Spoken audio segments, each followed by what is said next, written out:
Europe 1, il est 6h42. Journée internationale des droits des femmes. Alors intéressons-nous ce matin sur Europe 1 aux femmes entrepreneuses. Nous sommes en 2024.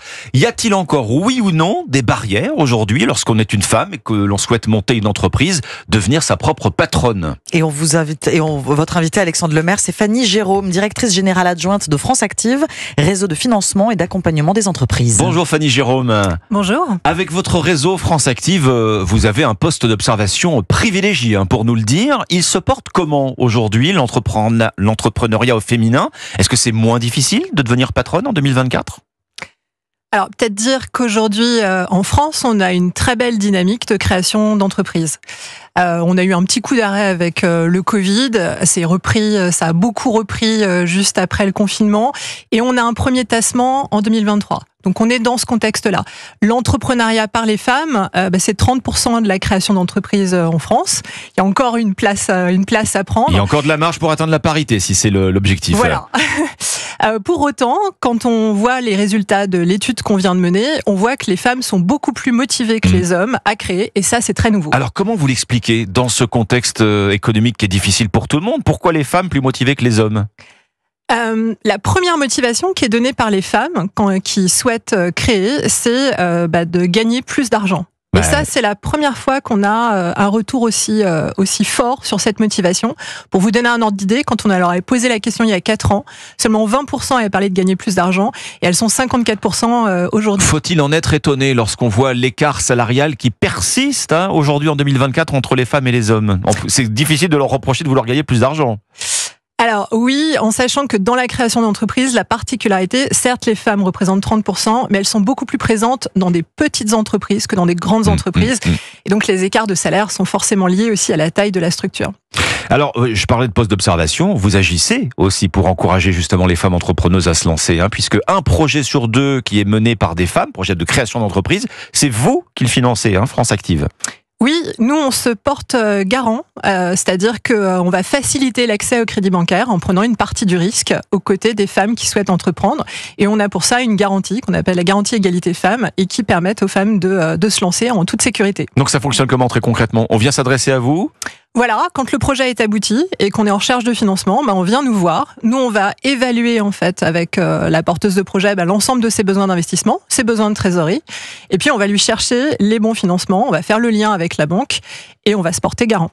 Vous portez garant, donc ça veut dire quoi? Ça veut dire qu'en réalité, sans votre aide, par défaut, c'est plus difficile aujourd'hui pour une femme, c'est ce que vous observez, pour une femme d'obtenir un prêt lorsqu'elle veut monter une entreprise que pour un homme en s'adressant à une banque? Alors ça, c'est un ressenti qui perdure. Un ressenti? C'est un ressenti qui perdure chez les femmes.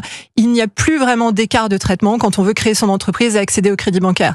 Il y a toujours des difficultés quand on cherche à créer et d'accéder au crédit bancaire, mais ça va plus être lié soit au profil en fait de la personne. Si je suis en précarité, si je suis bénéficiaire des minima sociaux comme au RSA, j'ai plus de mal à trouver un crédit bancaire, ou si le projet est plus fragile ou plus atypique. Alors le profil justement, est-ce qu'on peut dresser, je sais pas, est-ce qu'il y a un portrait robot de la femme entrepreneuse, ou est-ce que c'est très varié? Est-ce que vous voyez beaucoup de jeunes diplômés qui viennent vous voir et qui veulent en faire tout simplement leur première expérience professionnelle? Est-ce que c'est un rebond en deuxième partie de carrière? Est-ce que c'est un peu des deux? Alors, les projets qu'on soutient sur la création d'entreprises, c'est tout âge confondu. On a 30% de jeunes de moins de 30 ans. Effectivement, ils ont plus de difficultés d'accès au marché salariat. Donc, en fait, ils prennent la création d'entreprise comme il y a cette volonté d'entreprendre chez les jeunes et chez les femmes jeunes. C'est ce que vous nous dites ce matin sur Europe 1. Tout à fait. Et elles sont vraiment très nombreuses à se motiver sur la création d'entreprises.